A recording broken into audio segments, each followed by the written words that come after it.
layanan bimbingan dan konseling. Sebelum kita mulai, marilah kita berdoa menurut agama dan kepercayaan kita masing-masing. Berdoa mulai. Berdoa selesai. Sebelumnya, bagaimana kabar adik-adik? Baik, Ibu. Baik, alhamdulillah. Jadi di sini Ibu akan menjelaskan salah satu layanan dengan tujuan agar adik-adik dapat mengetahui tentang layanan dalam kehidupan keluarga, karena tema yang Ibu ambil hari ini adalah tentang kehidupan keluarga. Apakah adik-adik siap? Siap, Ibu. Baik. Jadi Ibu akan membahas mengenai kehidupan keluarga.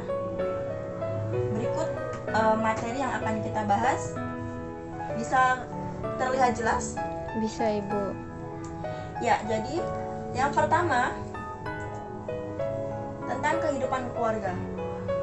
Apa yang adik-adik ketahui tentang kehidupan keluarga? Keluarga yang harmonis. Ya, bisa. Jadi keluarga itu dikatakan harmonis apabila antar keluarga itu komunikasinya terjalin dengan baik. Itu yang dikatakan dengan keluarga yang harmonis. Adapun yang dapat menyikapi sikap egois atau sikap-sikap yang menurutnya bisa diselesaikan secara kekeluargaan, itu termasuk keluarga yang harmonis. Berikutnya tentang bagaimana kondisi kehidupan keluargamu, apakah termasuk keluarga yang harmonis kah atau keluarga yang tidak harmonis? Bagaimana adik-adik? Harmonis, Ibu. Ya, memang kebanyakan ada keluarga yang harmonis, itu tergantung dari orang tua yang menciptakan suasana keluarga tersebut. Jadi dikatakan keluarga harmonis itu apabila relasi di dalam keluarga tersebut itu terjalin dengan baik. Namun ada pula relasi di dalam keluarga yang terjalin tidak baik, mengakibatkan komunikasi dalam keluarga itu bertolak belakang atau bahkan canggung, padahal ini tinggal di satu rumah. Komunikasi yang baik akan tercipta jika relasi di dalam keluarga itu terjalin dengan baik. Itu poin utamanya. Berikutnya, apakah Anda pernah merasa tidak senang di dalam rumah? Jadi di sini siapa yang pernah merasakan di rumah itu membosankan? Itu tuh terjadi, yang pertama penyebabnya itu adalah stres. Karena kita stres psikologis ya, stres pikiran, membuat kita tuh ya ampun di rumah itu nggak membuat kita nyaman, justru malah berbanding terbalik, sumpek. Lalu yang berikutnya itu selalu ingin keluar rumah. Ini ciri-ciri orang yang merasa tidak senang dalam rumah ini. Yang pertama itu selalu ingin keluar. Lalu yang berikutnya selalu merasa bosan dan kesepian, padahal di dalam rumah ada anggota keluarga, tapi dia masih merasa kesepian dan masih merasa bosan. Itu ciri-ciri orang yang tidak kerasan atau tidak betah di rumah. Berikutnya, ya, di sini Ibu akan menyampaikan beberapa kiat-kiat dalam menyikapi rasa bosan di dalam rumah. Yang berikutnya yaitu yang pertama, bangun komunikasi yang baik. Bangun komunikasi yang baik antar keluarga, lalu melakukan kesibukan. Kesibukan ini yang dimaksud yaitu apabila teman-teman menyukai, nah ini sama ini menurut di hobi ini berkesinambungan ya. Menyukai salah satu hobi, misalnya Ibu kasih contoh. Teman-teman suka dengan tumbuhan atau tanaman. Nah, di situ teman-teman akan berusaha bagaimana caranya agar di rumah itu ada kesibukan. Kesibukan itu adalah kesibukan yang bermanfaat dan disenangi oleh diri sendiri. Adapun menghindari hal yang membosankan seperti hanya bermain HP atau dan lain sebagainya, membangun relasi yang baik dengan anggota keluarga itu adalah menjadi poin yang sangat penting agar merasa diri diterima di dalam lingkungan keluarga. Adapun penyebab membuat kita merasa bosan di rumah. Yang pertama itu merasa kesepian yang tidak dibutuhkan oleh keluarga.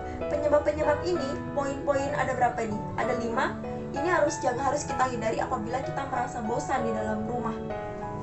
Bisa adik-adik lihat sendiri, merasa selalu sendiri, bosan karena tidak ada kesibukan, tidak adanya komunikasi yang baik dengan keluarga, tidak membangun relasi yang baik dengan keluarga.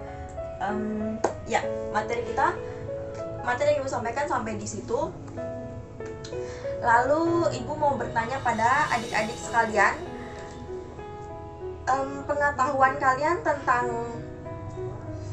kehidupan keluarga itu tadi ada yang sudah menyampaikan ya tentang adanya keluarga yang harmonis dan keluarga yang tidak harmonis, seperti itu.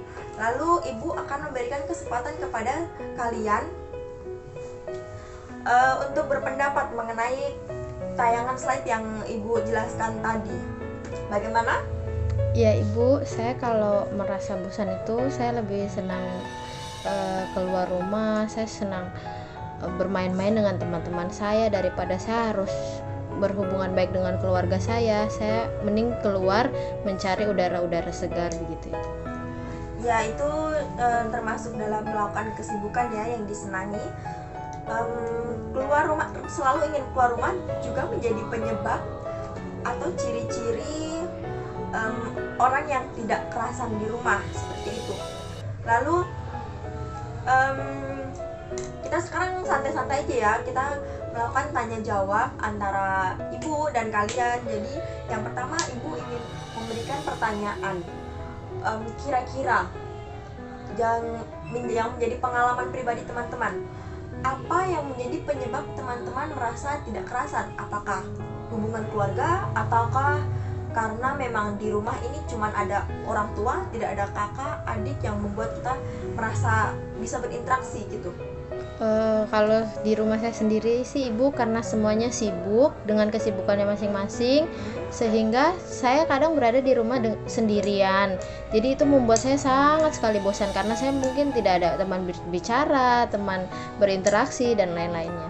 Ya, bagus sekali. Itu merupakan hal yang tabu atau hal yang sering kita dengar ya.